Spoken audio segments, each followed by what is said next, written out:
चलो साउंड में हम लोग पढ़ रहे थे, अभी तक हम लोग पढ़े साउंड वेव्स और लॉन्गिट्यूडनल, ठीक है ना, लॉन्गिट्यूडनल वेव्स के बारे में पढ़े। बीच में हम ट्रांसवर्स वेव के बारे में भी बता दिए थे, ट्रांसवर्स वेव क्या होता है। अब हम पढ़ेंगे characteristic of sound. Characteristic of sound कहने का मतलब साउंड में क्या क्या हमको मिलेगा, साउंड वेव में characteristics of sound wave, sound wave का क्या क्या कैरेक्टरिस्टिक्स है, क्या क्या मिलेगा, क्या क्या पाया जाएगा उसमें, ठीक है ना। सबको ध्यान से सुनिएगा, बहुत ही इंपॉर्टेंट चीज है और बहुत अच्छा से समझिएगा, एक बार में समझिएगा।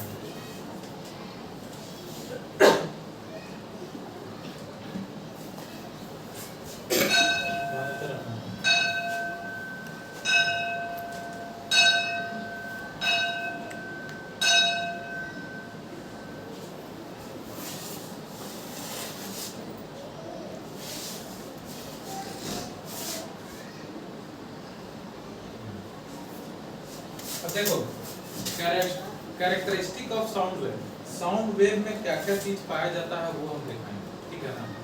तो पहला चीज इसमें लिखा हुआ है फ्रीक्वेंसी, ठीक है ना। ध्यान से समझने जाना, पहली बार ये सब चीज से तुम लोग को मुलाकात हो रहा होगा, ठीक है ना। फ्रीक्वेंसी, एम्पलीट्यूड, ये सब के बारे में पहली बार सुनने को मिल रहा होगा, ठीक है ना। तो एक बार में कान खोल के समझिएगा, बहुत अच्छे से समझने का जरूरत भी है और समझ में भी आ जाएगा, ठीक है ना। एम्पलीट्यूड,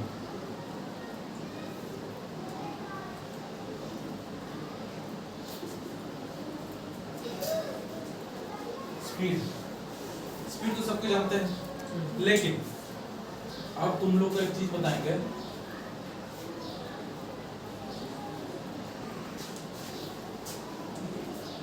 ठीक है।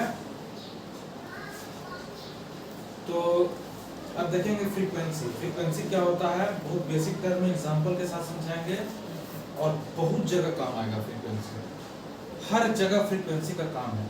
अगर फ्रीक्वेंसी के बारे में जानना है तो स्टार्ट करें। देखो मान लो कि साउंड वेव है, वेव कैसे ट्रैवल करेगा, ऐसे ऐसे ट्रैवल करेगा, ठीक है। वेव का मतलब ही है ऐसे ऐसे ट्रैवल करना, ठीक है ना। साउंड का वेव है, अब देखिए मान लीजिए साउंड वेव ऐसे ट्रैवल कर रहा है,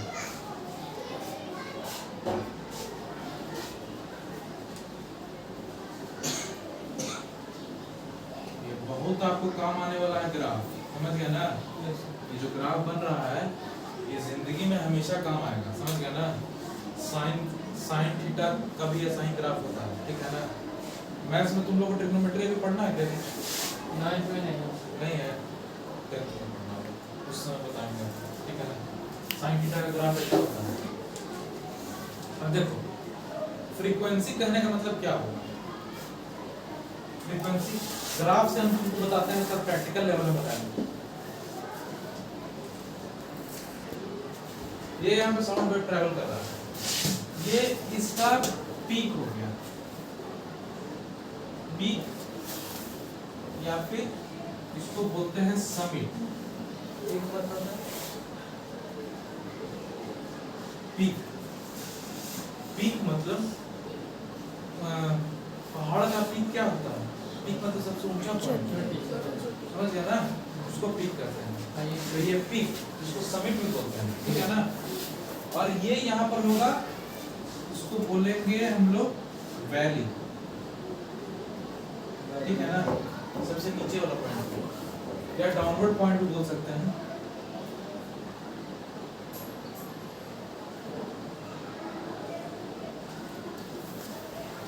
और कोई वर्ड आएगा तो भी बता देंगे, ठीक है ना। अभी जो मेरे दिमाग में है बता दिए। इसको पीक या समिट बोलते हैं, इसको डाउनवर्ड पॉइंट या फिर वैली बोलते हैं, ठीक है ना। तो एक वेव कब कंप्लीट होगा, यहाँ पर ध्यान से देखिएगा, एक वेव कब कंप्लीट होगा, जैसे वेव तो बहुत सारा बनेगा ना, तो एक वेव कब कंप्लीट होगा, जब जो है यहाँ से शुरू हुआ चीज फिर से वापस से वहां पर शुरू हो जाएगा, तो उसको कहेंगे एक वेव, समझ गया ना। जैसे यहाँ से शुरू हुआ, अभी ये नीचे जा रहा है, फिर आके यहाँ पे आ गया ना, यस आ गया कि नहीं आ गया, तो ये इसका मतलब ये दूसरा वेव यहाँ से स्टार्ट होगा, समझ गया ना। ये दूसरा वेव है, दिख रहा है ना तुमको, नहीं दिख रहा तो तुम पीछे चले जाओ, सबसे पीछे चले जाओ।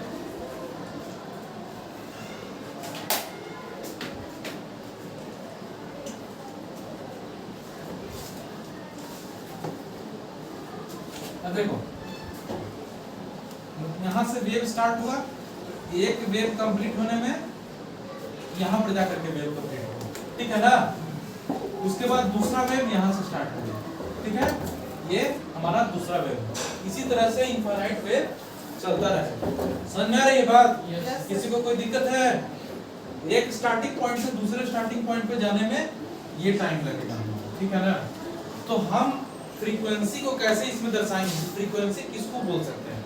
या तो बोल सकते हैं कि स्टार्टिंग पॉइंट से स्टार्टिंग पॉइंट का डिस्टेंस जो हो गया, टाइम जो लगा मेरा, ये नीचे में टाइम का ग्राफ है, ठीक है ना, नीचे में टाइम है, ठीक है। तो स्टार्टिंग पॉइंट से स्टार्टिंग पॉइंट तक जाने में जो मेरा टाइम लगा, ठीक है ना, उसको बोल सकते हैं फ्रीक्वेंसी। लेकिन समझने के लिए हम लोग माने आसान बनाने के लिए चीजों को हम कैसे जोड़ लेते हैं? इसका पीक पॉइंट से लेकर के इसका पीक पॉइंट तक जितना टाइम का कवरेज हुआ उसको हम लोग बोल देंगे फ्रीक्वेंसी। समझ में आई बात? यस। किसी को कोई दिक्कत है? इसको बोल देंगे फ्रीक्वेंसी, समझ गया ना। ऐसे इसको भी बोल सकते हैं फ्रीक्वेंसी, या फिर नीचे वैली से नीचे वैली का जो पॉइंट है इसको भी बोल सकते हैं फ्रीक्वेंसी। सब समान ही तो है, खुद से देखो ना। अगर ये यहाँ से स्टार्ट हो रहा है, यहाँ पर पहुंचने में जो टाइम लगेगा वही चीज यहाँ से यहाँ पर पहुंचने में भी तो सेम ही टाइम लगेगा ना। अरे समझ में आ रही है बात? जैसे कि अगर कोई पार्टिकल यहाँ से चला, मान लो कि कोई पार्टिकल यहाँ से स्टार्ट हुआ, तो ये पार्टिकल यहाँ से शुरू हो रहा है, यहाँ पर आकर के खत्म हो रहा है, ठीक है ना। तो ये पार्टिकल यहाँ से शुरू हुआ, यहाँ पर से आते आते आते आते यहाँ पर खत्म हुआ, ठीक है। तो इसको मान लो हम कितना टाइम में ही खत्म हुआ, तो जो पार्टिकल यहाँ पर पहुंचा हुआ है वो नेक्स्ट इसी पॉइंट पर पहुंचने में सेम ही टाइम लगाएगा ना। समझ रहे बात को? मान लो ये पहाड़ है, तो इस पहाड़ के हम अगर नीचे से चलना स्टार्ट किए और फिर से इसके नीचे पे पहुंच गए, तो जो टाइम हमको लगा वही टाइम लगेगा ना हमको इसके चोटी से यहाँ पर पहुंच करके इसके चोटी पे वापस जाने में। Yes sir. अरे हाँ कि ना? Yes sir. सेम ही टाइम लगेगा ना। Yes sir. इसका वैली से क्या सर, इधर से घट रहा तो उधर बढ़ रहा है। हाँ, इधर से घट रहा है तो इधर बढ़ रहा है, सिंपल सी बात है। सही बात बोला, इधर से घट रहा है तो इधर से बढ़ रहा है। वही बात है यहाँ पे वैली टू वैली का जो पॉइंट रहेगा उसको भी हम लोग क्या बोल सकते हैं? फ्रीक्वेंसी बोल सकते हैं। ये बात हुआ ग्राफ का, समझ गया ना। ये समझ लीजिए कि ग्राफ में कहाँ पे फ्रीक्वेंसी होता है, समझ गया ना। ये हुआ ग्राफ का। अब आइए बोलचाल की भाषा में, समझ गया ना। ये तो लिखित भाषा हो गया, किताबी भाषा हो गया। किताब किसी को समझाना है तो ग्राफ बनाती है, फ्रीक्वेंसी बताती है। लेकिन आप मस्तिष्क में कैसे समझेंगे कि क्या है फ्रीक्वेंसी? अब देखो फ्रीक्वेंसी क्या है। इस ग्राफ को जरा गौर से देखना। इसमें तुमको दिख रहा होगा कि चीज जो है पहले ऊपर जा रहा है फिर नीचे आ रहा है। मतलब अगर हम इसको पॉजिटिव माने, इसको पॉजिटिव माने ऊपर साइड को और नीचे को निगेटिव माने, तो इसका मतलब ये है कि जो मेरा वेव है वो पॉजिटिव साइड में जा रहा है, फिर निगेटिव साइड में आ रहा है और वापस से पॉजिटिव साइड में जा रहा है, फिर से निगेटिव साइड, मतलब यही घूम रहा है। मतलब पॉजिटिव निगेटिव घूम रहा है ना। मतलब एक बार डायरेक्शन जो है वेव का वो पॉजिटिव के साइड है, दूसरे बार डायरेक्शन जो है वो निगेटिव के साइड है। समझ गया ना। ये स्ट्रेट नहीं चल रहा है कि पॉजिटिव के साइड ही बढ़ते चला जा रहा है या निगेटिव के साइड ही बढ़ते चला जा रहा है। तो ग्राफ जो है हम देख रहे हैं कि पॉजिटिव में भी जा रहा है और वापस से निगेटिव में जा रहा है, फिर पॉजिटिव में जा रहा है। मतलब ये लूप टाइप का घूम रहा है, ऐसे ऐसे करके पॉजिटिव निगेटिव सांप जैसा, समझ गया ना। लेकिन न पॉजिटिव में बहुत आगे बढ़ रहा है न निगेटिव बहुत आगे बढ़ रहा है। एक परफेक्ट डिस्टेंस पर ऊपर जा रहा है, एक परफेक्ट डिस्टेंस पे नीचे आ रहा है। अब इसका मतलब ये हुआ कि ये जो है पॉजिटिव में भी बढ़ रहा है, एक बार जो डायरेक्शन है वो पॉजिटिव में है, दूसरा बार डायरेक्शन निगेटिव में है।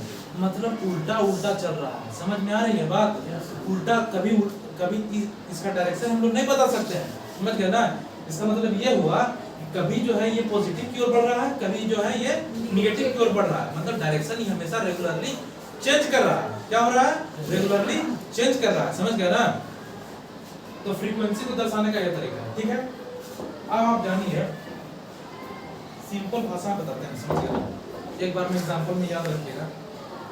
ये जो करंट बह रहा है ना, ठीक है ना, जब भी कभी कोई इलेक्ट्रिक अप्लायंसेस खोलिएगा इंडिया में जब कोई इलेक्ट्रिक अप्लायंसेस खोलिएगा ना, तो उस पर एक वर्ड लिखा हुआ होगा।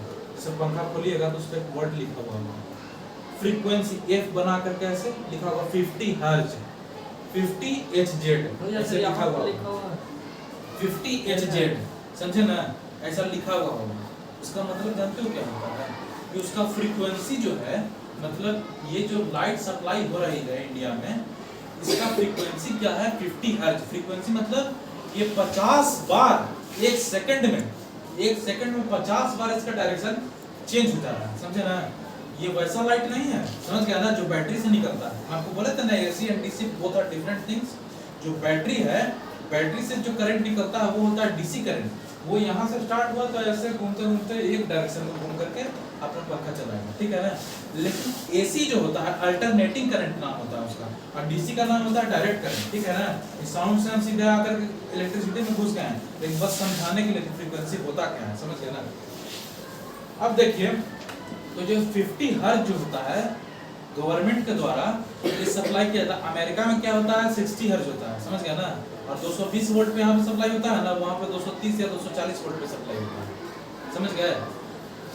अमेरिका में 60 हर्ट्ज होता है फ्रीक्वेंसी, इंडिया में 50 हर्ट्ज होता है फ्रीक्वेंसी, समझ गया ना। तो हम लोग अपन ये पंखा जो है, आपको पता चल रहा होगा कि तो डायरेक्टली घूम रहा है, लेकिन आपको पता नहीं चल रहा है, ये रुक भी रहा है और घूम भी रहा है, समझ गया ना। जैसे बल्ब जल भी रहा है और बंद भी हो रहा है, समझ गया ना, लेकिन आपकी आंखों से दिख नहीं पा रहा है, समझे। अल्टरनेटिंग करंट का कहने का मतलब ये है कि ये ऐसे जा रहा है, एक बार एक सेकंड में 50 बार, समझ गया ना। एक सेकंड में 50 बार, एक बार ऐसे और एक बार ऐसे, समझ गया ना। 50 बार ऐसे हो रहा है, समझ गया ना। 50 बार एक बार ऐसे हो रहा है, एक बार ऐसे हो रहा है, समझ गया ना। तो आपके आंख का जो कैपेसिटी है उससे दिख ही नहीं पा रहा कि ये जो बल्ब है वो जल भी रहा है और बंद भी हो रहा है, समझ गया ना। आपका आंख देख ही नहीं पा रहा। आई का कैपेसिटी होता है, जब लाइट में पढ़ाएंगे 10th में, आई का कैपेसिटी होता है कि अगर आई की कैपेसिटी में 1/16 ऑफ टाइम, मतलब एक सेकंड में 1 सेकंड का 16वां हिस्सा, समझ गया ना। अगर उस समय तक एक पिक्चर आपके आंखों के सामने रहेगा, तब आप देख सकेंगे कि हाँ वो पिक्चर है। अदरवाइज आपको लगेगा कि चीजें मूव हो रही हैं। इसी बेसिस पे आपका ये सिनेमा जो है चलता है, सिनेमा जो है ये इसी बेसिस पे चलता है, समझ गया ना। 1/16 हाँ, 1/16 हिस्सा जो होता है, अगर उस समय तक कोई चीज आपके आंख के सामने रुकेगा तो आप उसको सही से क्लियरली भांप पाएंगे, अदरवाइज आप उसको भांप ही नहीं पाएंगे, समझ गया ना। इसीलिए ये पंखा जो है इसमें 50 बार हर सेकंड 50 बार अल्टरनेटिंग करंट हो रहा है, ठीक है ना। अल्टरनेट कर रहा है मतलब पॉजिटिव नेगेटिव ऐसे घूम रहा है।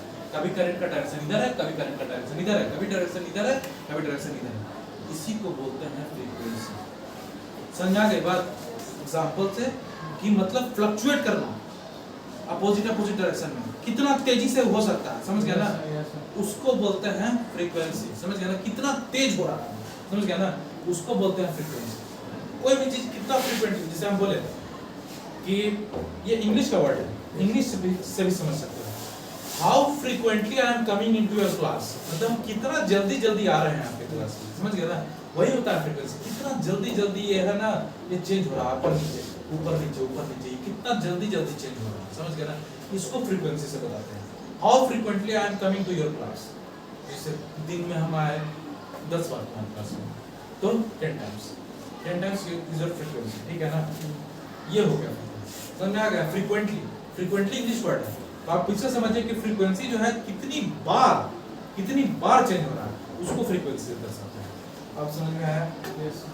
थोड़ा टिपिकल चीज था, एक सब एग्जांपल देकर के समझाया। आप समझ में आया? नहीं तो इतना समझा के भी छोड़ा जा सकता था, कोई दिक्कत नहीं, समझे ना। लेकिन समझने के लिए क्या दिमाग में आपके चल रहा है उसलिए बताया।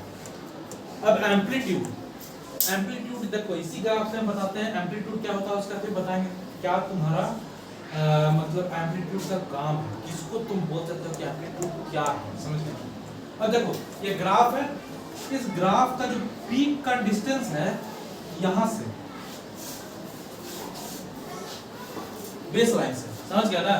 इसको हम क्या बोलेंगे एम्पलीट्यूड। और ये एम्पलीट्यूड और यहां पर का एम्पलीट्यूड मतलब ऊपर और नीचे दोनों सेम हो गया, समझ गया ना? ग्राफ का ऊपर और नीचे का सेम हो गया।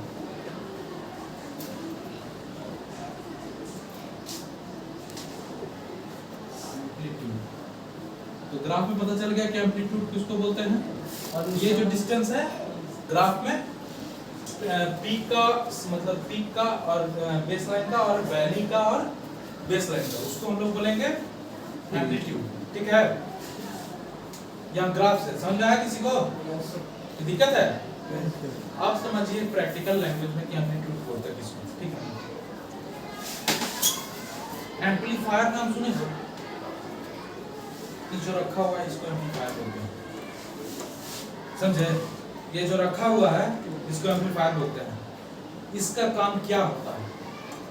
आप जो माइक से बोल रहे हैं, ठीक है ना, इसका एम्पलीट्यूड को बढ़ा देना, तब ना जाकर के सब जगह सुनाई देगा।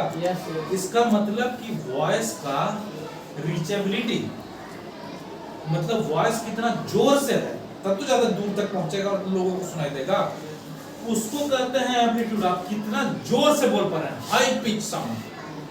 हम चिल्ला के बोल रहे हैं तो मेरा यहाँ से जाकर के आवाज उस क्लास तक भी जा सकता है, ठीक है ना? लेकिन इतना एम्पलीट्यूड तो नहीं ना है मेरा कि हम अगर चिल्ला के बोले तो पूरा गांव सुन ले, ये तो नहीं है। उसके लिए हमको क्या जरूरत पड़ता है? एम्पलीफायर। एम्पलीफायर क्या करता है? आपके वॉइस के एम्पलीट्यूड को बढ़ा देता है। इसका मतलब समझो कि कैसे इंक्रीज होगा। मान लो हम जो बोल रहे हैं उसका जो ग्राफ बनेगा, ठीक है ना? एम्पलीफायर में अगर घुसेगा, एम्पलीफायर में अगर घुसेगा, मतलब हम जब माइक से बोलेंगे एम्पलीफायर में तार से कनेक्टेड है, एम्पलीफायर में जब घुसेगा तो ये क्या हो जाएगा? एम्पलीट्यूड का तो डिस्टेंस हम यहाँ से बता रहे हैं। जैसे इसमें बालू लगा है, बोल क्या रहा है? बालू लगा हुआ है, सब बता रहे हैं। हम जो बोल रहे हैं उस पर ध्यान दो। तो ये क्या करेगा? तुम्हारा पिच ऑफ साउंड को बढ़ा देगा। तो एम्पलीफायर क्या करेगा? तुम्हारा डिस्टेंस तो ये है, इसका मतलब इस डिस्टेंस को अगर हम बढ़ा दें तो एम्पलीट्यूड मेरे साउंड का बढ़ जाएगा। Yes sir. अगर बढ़ जाएगा कि नहीं बढ़ जाएगा? Yes sir. ये डिस्टेंस को अगर हम बढ़ा दें तो मेरा वॉइस का एम्पलीट्यूड बढ़ेगा कि नहीं बढ़ेगा? Yes sir. तो एम्पलीफायर का काम क्या है? एम्पलीट्यूड को बढ़ा देना, तब तो लोगों तक सुनाई देगा सब जगह। Yes sir. वो क्या करेगा? इसको कर देगा ऐसे। अब बढ़ा दिया ना भाई? Yes sir. एम्पलीट्यूड तो बढ़ गया, अब ज्यादा दूर तक सुनाई देगा ना? Yes sir. यही काम एम्पलीफायर का। समझ में आ गया बात? यस। एग्जांपल से समझिए, ये हो गया काम से। और कोई दिक्कत? चलिए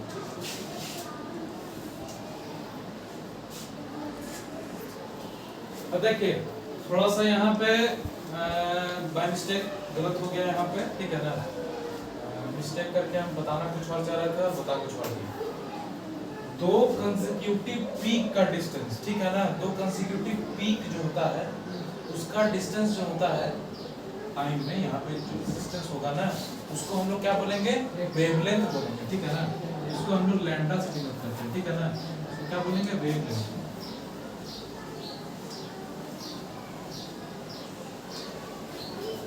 ये क्या होगा? एम्पलीट्यूड वही होगा, एम्पलीट्यूड जो बताए हैं वही होगा, ठीक है ना? सबको ध्यान देते रहिए यहाँ पे। एम्पलीट्यूड जो हम बताए हैं वही एम्पलीट्यूड होगा। ये इसको कहेंगे वेवलेंथ। यहाँ से दो क्रेस्ट, इसको समिट को हम लोग क्या बोल सकते हैं? क्रेस्ट भी बोल सकते हैं। क्या बोल सकते हैं? क्रेस्ट। क्रेस्ट भी बोल सकते हैं, ठीक है ना? और नीचे वैली तो है, ठीक है ना? अब क्रेस्ट एंड वैली है तो दो कंसेक्यूटिव, कंसेक्यूटिव कहने का मतलब होता है कि जो एक साथ आने वाले को कंसेक्यूटिव बोल सकते हैं। जैसे यहाँ पे दो बच्चा अगर बैठा हुआ है तो इसको बोलेंगे कंसेक्यूटिव। इसके बाद ये आ रहा है, ठीक है ना? मतलब एक के बाद जो दूसरा आएगा ना उसको हम लोग बोलते हैं कंसेक्यूटिव। दो कंसेक्यूटिव क्रेस्ट के बीच का जो डिस्टेंस होगा या फिर दो कंसेक्यूटिव वैली के बीच का जो डिस्टेंस होगा उसको हम लोग क्या बोलेंगे? वेवलेंथ। क्या बोलेंगे? वेवलेंथ। देखो इसमें लेंथ जुड़ा हुआ है, नाम से पता चल रहा है लेंथ। लेंथ का यूनिट क्या होता है? लेंथ का यूनिट क्या होता है? ऐसा यूनिट होता है भाई, मीटर होता है ना? तो वेवलेंथ का भी जो ऐसा यूनिट होगा वो होगा मीटर, ठीक है ना? और इसका एक और यूनिट होगा, समझ गए ना? ये तो ऐसा यूनिट हो गया, एक यूनिट और होता है जिसको हम लोग बोलते हैं एंगस्ट्रॉम। क्या बोलते हैं? क्योंकि वेवलेंथ बहुत छोटा पार्टिकल होता है ना, मतलब बहुत छोटा डिस्टेंस होता है ना, उसको हम नापते हैं एक और इसमें यूनिट में, जिसको हम लोग बोलते हैं एंगस्ट्रॉम। इसको डिनोट करते हैं ऐसे, ठीक है ना, इसको एंगस्ट्रॉम बोलते हैं, ठीक है ना। तो हो सकता है कि क्वेश्चन में आपको दिया हुआ रहे एंगस्ट्रॉम, उसको आपको मीटर में कन्वर्ट करके फिर बनाना होगा, समझ गया ना, क्वेश्चन जब बनाएगा तब। तो ये हो गया वेवलेंथ। आप बोलोगे कि सर फ्रीक्वेंसी क्या होता है ये तो बताइए। तो हम बोले ना भाई ये फ्रीक्वेंसी क्या होता है, कितना जल्दी जल्दी कितना बार बार हम एक चीज को दोहरा रहे हैं, समझ गए ना, उसको फ्रीक्वेंसी बोलते हैं, ठीक है ना। उसको समझाने के लिए ये देखिए दो ग्राफ बनाते हैं, ठीक है ना। एक ग्राफ ऐसा हो गया,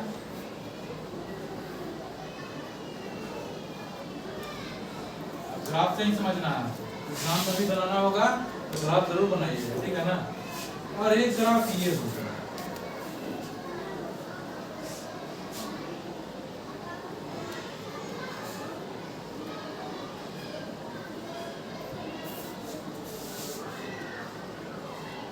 ठीक है, दो ग्राफ हो गए 1 और 2। अब इसमें देख रहे हैं कि वेव जल्दी जल्दी किस में दोहराया जा रहा है, नीचे सेकंड वाले में यस सर, जल्दी जल्दी दोहरा रहा है, मतलब जल्दी से इसका पीक पॉइंट आ जा रहा है, जल्दी से इसका वैली पॉइंट आ जा रहा है, ठीक है ना। और दो पीक पॉइंट के बीच का जो डिस्टेंस है वो कम गया, इसका मतलब क्या है कि वेवलेंथ कम गया। देख पा रहे हो? यस सर, समझ पा रहे हो? इसका वेवलेंथ बढ़ गया, और इसका वेवलेंथ Yes, दोनों sir. में अंतर है कि नहीं? यस सर, इसका वेवलेंथ कम है इसका इससे, ज्यादा, और इसका वेवलेंथ ज्यादा है, Yes, समझ sir. गया ना। तो वेवलेंथ और फ्रीक्वेंसी में यही अंतर होता है, समझ गया ना। वेवलेंथ जो होता है वो इनवर्स होता है फ्रीक्वेंसी का। Lambda is equal to 1 by f बोल दो या फिर न्यू बोल दो, जो बोलना है वो बोल सकते हो, ठीक है ना। तो वेवलेंथ कमा तो फ्रीक्वेंसी अपने आप ही बढ़ गया, ठीक है ना। एम्पलीट्यूड का इसमें कोई रोल नहीं है, एम्पलीट्यूड बड़ा भी हो सकता है, एम्पलीट्यूड का इसमें कोई रोल नहीं है, समझ गया ना। तो फ्रीक्वेंसी बढ़ने घटने का मतलब ये है कि इतना ही टाइम में ये इतनी बार रोटेट कर गया, ठीक है ना, और इतना ही टाइम में ये इतना बार ही रोटेट कर गया, समझ गया ना। तो फ्रीक्वेंसी किसका ज्यादा होगा? किसका ज्यादा होगा? यस सर, ये ज्यादा बार रूम में आया ना, यस सर, ये रूम में ज्यादा बार आया ना, ये तो कम बार आया उतना ही समय में। हम 10 बार आए और मान लो राजकिशोर सर 15 बार आ गए, तो फ्रीक्वेंसी किसका ज्यादा होगा? राजकिशोर सर का ज्यादा होगा ना। तो वही हम बता रहे थे कि इसका फ्रीक्वेंसी ज्यादा होगा और इसका फ्रीक्वेंसी कम होगा। कम होगा। और इसका सिंपल समझने के लिए ये भी है कि आपका लैम्डा इसमें बढ़ा हुआ है और इसमें घटा हुआ है, ठीक है। फ्रीक्वेंसी क्लियर है, कोई दिक्कत नहीं इसमें? सर। अब एक चीज और देखिए, इसमें नोटिस करना होगा कि जो साउंड होता है हम बोल रहे हैं, तो पूरा शब्द जो है मेरा क्या एक ही पिच पे निकल रहा है? नहीं सर, हाँ, अगर जैसे मान लो हम बोले कि स्पीड शब्द बोले तो पी पे ज्यादा जोर पड़ा, यस सर, डी पे ज्यादा जोर पड़ा, इस पे तो जोर पड़ा क्या? नहीं सर, नहीं पड़ा, ठीक है ना। तो जब भी कोई हम शब्द बोलते हैं या फिर कुछ भी बोलते हैं तो कहीं पर क्या होता है कि उस पर ज्यादा प्रेशर पड़ता है, कहीं Yes, पर sir. कम प्रेशर पड़ता है, ठीक है ना। तो हम देख रहे हैं ये चीज कि जब ग्राफ ऊपर जाता है ना तो उसका डेंसिटी हाई होता है। सिनेमा वगैरह में देखे होगे, चाहे फिर कोई एडिटिंग वाला ऐप वगैरह अगर देखे होगे, मान लो कोई एडिटर के पास जाओगे ना तो उसमें बढ़ाता घटाता है, सिनेमा में भी देखने के लिए मिलता है हाई सिक्योरिटी वाला में, कि जब साउंड को जब वो लोग ट्रैक करते हैं ना तो उसमें दिखाएगा कि साउंड जो है इतना पोर्शन में बहुत मतलब गाढ़ा है, डेंसिटी ज्यादा है, और इतना पोर्शन में डेंसिटी कम है। कम है, अब ऊपर में जब क्रेस्ट में जाएगा Yes. तो क्रेस्ट इसको बता रहा है, इसमें जानते हो क्या? क्रेस्ट बता रहा है कि कंसंट्रेशन ऑफ द साउंड जो है वो ज्यादा है, समझ गए ना।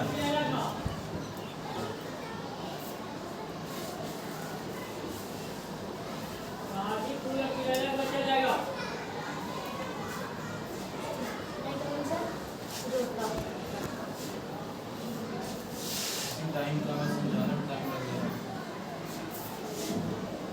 तो देखो कुछ पोर्शन जो रहेगा ना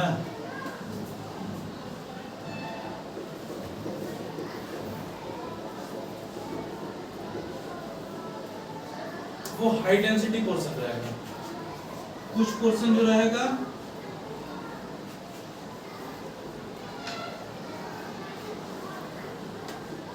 लो डेंसिटी पोर्शन रहेगा, ठीक है ना। तो जब हम ऊपर जा रहा है मेरा साउंड का वेव या ग्राफ, तो वो बतलाता है कि आपका जो साउंड है वो उसका डेंसिटी बहुत हाई है। आप बोलोगे डेंसिटी क्या होता है? डेंसिटी समझ में आता है ना, डेंस, डेंस का मतलब समझ में आता है। डेंस क्या होता है? घना, ठीक है ना। डेंसिटी मतलब घना, अगर हाई डेंसिटी है तो घनत्व ज्यादा है, ये डेंसिटी घना ज्यादा है, ठीक है ना। तो जब ऊपर में जा रहा है, नहीं, जब ऊपर में है तो हाई डेंसिटी है, ठीक है ना, हाई डेंसिटी है और हाई प्रेशर भी है। क्या है? हाई प्रेशर है। तो जब क्रेस्ट में रहेगा वो मेरा ग्राफ, तो उसमें हम क्या लिखेंगे? हाई डेंसिटी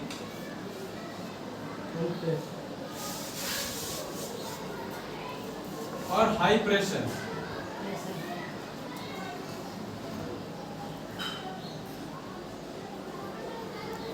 इंपॉर्टेंट चीज है, ध्यान दीजिए इसको, ठीक है ना। नीचे में जब रहेगा तो हम बोलेंगे कि लो डेंसिटी लो प्रेशर। अब एक चीज हमको बताना, साफ साफ समझ गए ना। डेंसिटी का मतलब तो बताया अभी। Yes sir. क्या? घना। डेंस, घना, ठीक है ना। हाई डेंसिटी है मतलब घनत्व ज्यादा होगा। Yes sir. प्रेशर ज्यादा है तो ज्यादा कस के उसमें प्रेशर लगेगा तो उसको और नजदीक नजदीक लाया हुआ रहेगा, ठीक है। तो जब घना ज्यादा है और प्रेशर भी ज्यादा है तो क्या वो कंप्रेशन रहेगा या फिर रेयरफैक्शन रहेगा? कंप्रेशन और रेयरफैक्शन बताएंगे। कंप्रेशन रहेगा कि रेयरफैक्शन रहेगा? बताइए। डेंसिटी हाई रहेगा तब हाँ, कंप्रेशन रहेगा। इसका मतलब या क्या हुआ कि जब प्रेशर हाई है, डेंसिटी हाई है, तो ऊपर में क्या बनेगा? कंप्रेशन। क्या बनेगा? कंप्रेशन। समझ गए ना। तो यहाँ पे क्या होगा? कंप्रेशन। और नीचे में क्या होगा? रेयरफैक्शन। रेयरफैक्शन उसका उल्टा, कंप्रेशन की जगह पे हम लोग लिखते हैं इसका अपोजिट क्या होता है? कंप्रेशन, इलोंगेशन बोल सकते हैं, ठीक है ना। कंप्रेशन की जगह इलोंगेशन बोल सकते हैं, लेकिन साइंस में यहाँ पे यूज हो रहा है रेयरफैक्शन। अब फ्रीक्वेंसी का डेफिनेशन लिखिए। फ्रीक्वेंसी का डेफिनेशन होगा जरूरी है।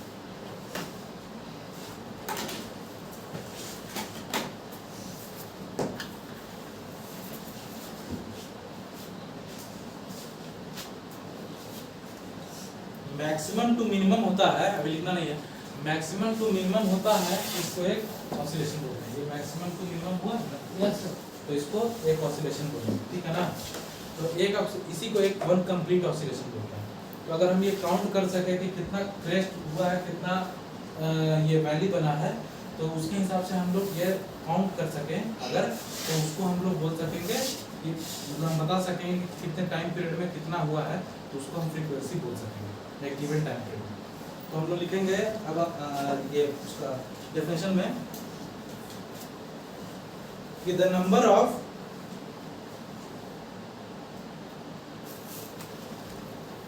oscillations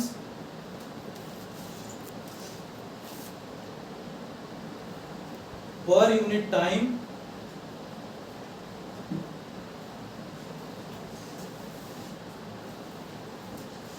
is the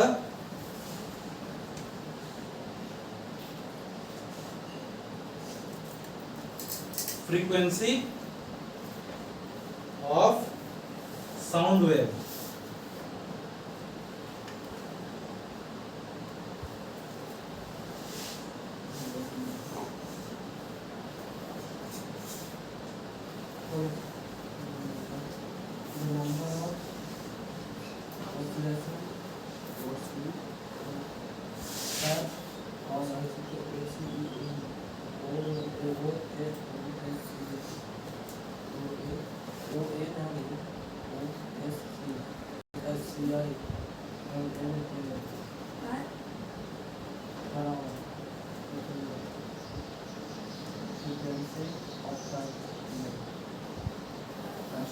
क्या नाम है?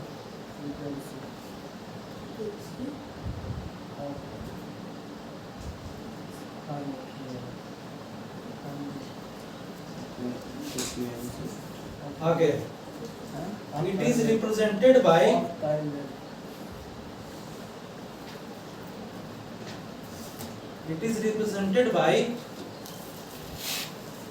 इधर देखेंगे it is represented by ऐसे ब्रैकेट में Greek letter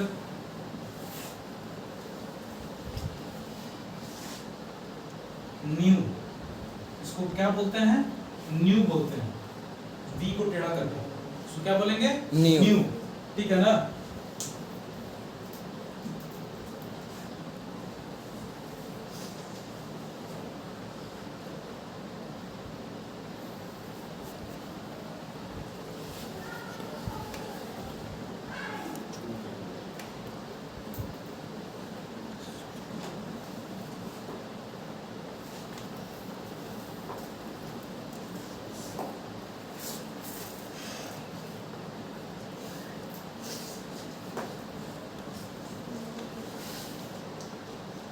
The SI unit of frequency, the SI unit of frequency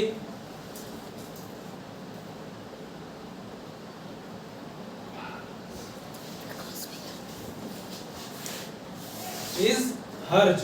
hertz कैसे लिखेंगे?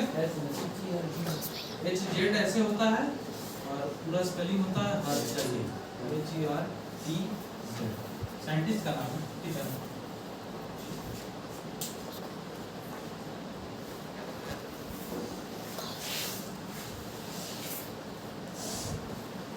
चलिए यहीं पे समाप्त किया जाए। ठीक है ना?